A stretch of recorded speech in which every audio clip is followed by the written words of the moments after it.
வணக்கம் நண்பர்களே, நீங்கள் பார்த்து கொண்டு இருப்பது உங்கள் கௌசிகா ரிவ்யூ. சரி, வாங்க வீடியோக்குள்ள போய் என்ன நடக்க போகுது அப்படின்னு சொல்லிட்டு பார்த்தீங்கன்னா, அடுத்து என்ன நடக்க போகுது அப்படின்ற சுவாரஸ்யத்தோட தாங்க நம்ம வந்திருக்கோம். அப்படி என்ன நடந்துச்சு, ஏது நடந்துச்சு அப்படின்ற முக்கியமான விஷயத்தை தாங்க நம்ம பார்க்க போகிறோம். அதுக்கு முன்னாடி நம்ம மல்லி இருக்காங்களா, அவங்க என்ன பண்ணுறாங்க அப்படின்னு சொல்லிட்டு பார்த்தீங்கன்னா, விஜய் கிட்ட எந்த அளவுக்கு முடியுமோ அந்த அளவுக்கு ஒரு பக்கம் நெருங்கி சந்தோஷமா தான் இருக்காங்க. ஆனா அப்படி இருந்தாலும் இதை எல்லாமே கெடுக்கணும், இவங்க ரெண்டு பேரும் சந்தோஷமா இருக்கக்கூடாது அப்படின்னு சொல்லிட்டு ஒரு பக்கம் அப்படி சும்மா மூக்க நல்லா உருன்னு வச்சுக்கிட்டு சுத்தின்னு இருக்காங்க நம்ம கேடு கெட்ட கேரக்டர். யாரா அப்படின்னு சொல்லிட்டு இந்நேரம் நீங்களே கெஸ் பண்ணிட்டுப்பீங்க. வேற யாரும் இல்லை, அந்த கேடு கெட்ட ரேணுகாவை பத்தி தான் சொல்ற போறோம். ரேணுகா போல் நடித்து கொண்டு இருக்கும் சுடரி. அந்த சுடரியை நம்ம என்னடா பண்ண முடியும், எந்த அளவுக்கு நம்ம அடிக்கணுமோ அந்த அளவுக்கு அவள் அப்படியே சும்மா வளர்ந்துக்கிட்டு வந்துகிட்டே இருக்காளே. அவளை அந்த வீட்டை விட்டு துரத்துனா ரொம்ப சந்தோஷமா இருக்கும். ஆனா அந்த டைரக்டர் அதை பண்ண மாட்டேன்றாரு.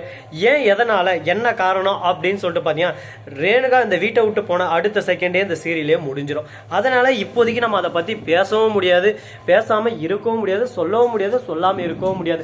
இந்த மாதிரி எல்லாம் ஒரு பக்கம் பிரச்சனைகள் போயிட்டு இருந்தாலும் அதே சமயத்துல மறுபக்கம் என்ன நடக்க போகுது அப்படின்னு சொல்லிட்டு பாத்தீங்கன்னா, கதிரேசன் இருக்காருல, அவரு என்ன பண்றாரு அப்படின்னு சொல்லிட்டு பாத்தீங்கன்னா, போய் மல்லிக்கிட்டே பேரம் பேச ஆரம்பிச்சதோ, பார்மா மல்லி, இத்தனை நாள் நீ விஜய் கூட வாழ்ந்ததுக்கு உனக்கு ஒரு செட்டில்மெண்ட் அழகா நான் கொடுத்துட்றேன். அதை எடுத்துக்கிட்டு நீ சந்தோஷமா உன் வழியை பார்த்துட்டு உன் பாதையை பார்த்துட்டு நீ போனேன்னா எனக்கு சந்தோஷமா இருக்கும். ஆனா அதை விட்டுட்டு இல்ல வேணாம் லுட்டு லொசுக்கு அப்படின்ற மாதிரி எதனா பேசிட்டு இருந்தா எனக்கு ஒரு பக்கம் இரிட்டேட் ஆயிரும். அதுக்கப்புறம் நான் பேசவும் மாட்டேன்.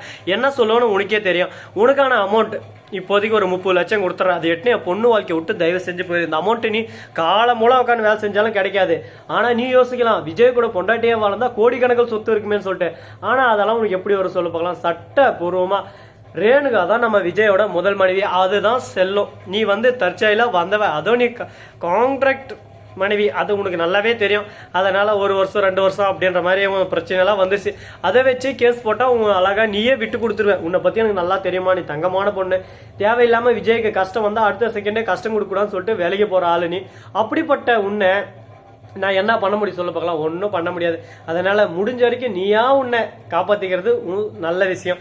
அப்படி இல்லை, இப்படிதான் நான் பண்ணுவேன், அப்படிதான் நான் பண்ணுவேன் அப்படின்னு சொல்லிட்டு ஆசைப்பட்டு நீ உன் பாட்டுக்கு ஏதோ ஒன்று பண்ணிட்டு இருந்தா அதுக்கு மேல நாங்க என்ன பண்ண முடியும் சொல்லு பார்க்கலாம். சரி, முடிஞ்சதும் உன்னால பண்ணு, என்னால முடிஞ்சுதான் நான் பண்றேன் அப்படின்னு சொல்லிட்டு தான் ஒரு பக்கம் நான் பேச முடியும். ஏன்னா உன் நல்லதுக்காக தான் நான் பேசின்னு இருக்கேன், ஏன் நல்லதுக்காக நான் பேசின்னு இருக்கேன்னு சொல்லிட்டு நீ திங்க் பண்ணலாம். ஆனா அப்படியெல்லாம் எதுவுமே இல்லமா.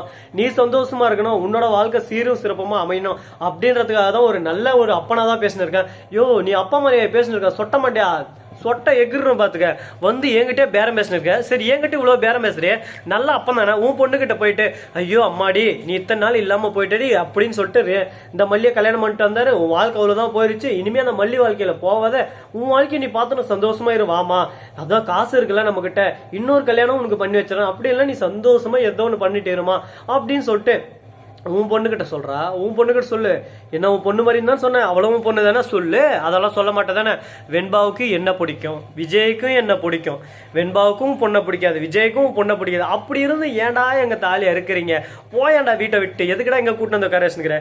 அப்பவே விஜய் சொன்னாரு வேணாம், வில்லங்க வரும்னு சொல்லிட்டு. ஆனா நான் தான் தேவையில்லாம ஒரு பக்கம் இருக்கட்டும். ரேணுகா நீங்க கேட்டீங்க, அதுவும் எப்படி அம்மாடி மல்லி, என் பொண்ணோட வாழ்க்கை நாசமா போயிட மாட்டேங்குது, என் பொண்ணுக்கு மனநிலை பாதிக்கப்பட்டிருக்கிறது, கொஞ்சம் கொஞ்சமா ரெக்கவர் ஆகணும், விஜய் கூட இருந்தா மட்டும்தான் இது நடக்கும், நீ தான் உதவி செய்யணும்னு சொல்லிட்டு கெஞ்சி கேட்டியாமா. அதனாலதான் நான் இந்த அளவுக்கு ஒரு பக்கம் உதவி செஞ்சேன். ஆனா நீ இருந்துன்னு இப்படி மூஞ்சி லட்சம் மாதிரி பேசிட்டு பார்த்தியா, எனக்கு ஒரே வருத்தமா போயிடுச்சுமா, இதுக்கப்புறம் நான் என்ன பேசுறதுன்னே தெரியலமா அப்படின்னு சொல்லிட்டு ஒரு பக்கம் சொன்னியப்பா. அதனாலதானே நான் அப்போ உனக்கு இடம் கொடுத்தேன். உங்க இடம் கொடுத்ததுக்கு எனக்கே ஆப்பிக்கிறீங்க பாத்தீங்களா. இதுக்குதான் சொல்றது, தன்வினை தன்னை சுடும் சொல்லிட்டு அப்படின்னு சொல்லிட்டு நம்ம மல்லி பேசுறாங்க. இதை கேட்டதான் நம்ம கதிரேசன் ஒரு பக்கம் நல்லா முக்கி வச்சு இந்த சாணி எடுத்து மூஞ்சி லட்ச மாதிரி மூஞ்சி ஆயிடுச்சு ஒரு பக்கம். இதுக்கு மேல நம்ம எதனா பேச முடியுமா, ஒன்னும் பேச முடியாத. தலைவங்கிட்ட பேசியும் புரோஜனம் இல்லை, அவங்ககிட்ட பேசாம இருந்தாலும் புரோஜனம் இல்லை. இப்ப என்னதானா பண்றது அப்படின்ற மாதிரி ஒரு பக்கம் குழப்பத்துல குழம்பி போயின்னு இருக்கும்.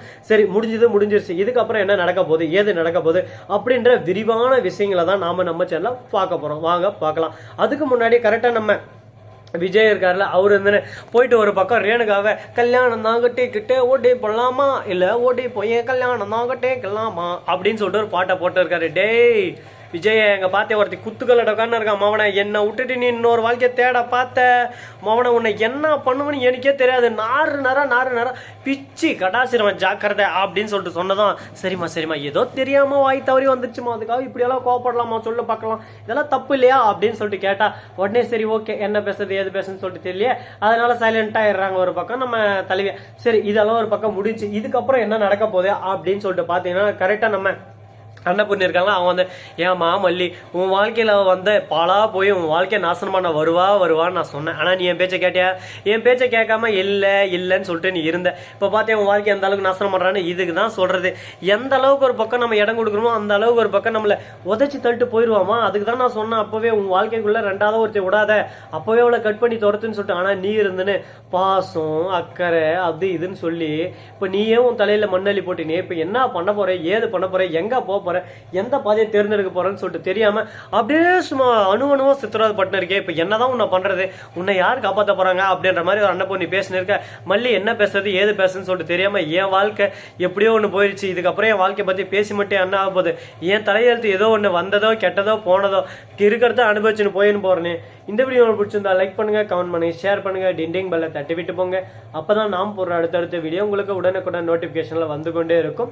மிக்க நன்றி, தேங்க்ஸ் ஃபார் வாட்சிங், டாடா see you, நன்றி வணக்கம் வந்தனம் வருக தருக. அது மட்டும் இல்லாம நம்ம சேனல்ல ஒரு அருமையான கிவ்அவே வச்சிருக்குங்க. அந்த கிவ்அவேல பார்ட்டிசிபேட் பண்ற நண்பர்கள் என்ன பண்ணணும் அப்படின்னு சொல்லிட்டு பாத்தியா மறக்காம கமெண்ட் செக்ஷன்ல வந்து கண்டினியூவா மெசேஜ் பண்ணுங்க. யார் அதிக மெசேஜ் பண்ணிருக்கீங்களோ அவங்களுக்கு அந்த கிவ்அவே கண்டிப்பா தரப்படும் 2 daysல. தேங்க்ஸ் ஃபார் வாட்சிங், டாடா see you, நன்றி வணக்கம்.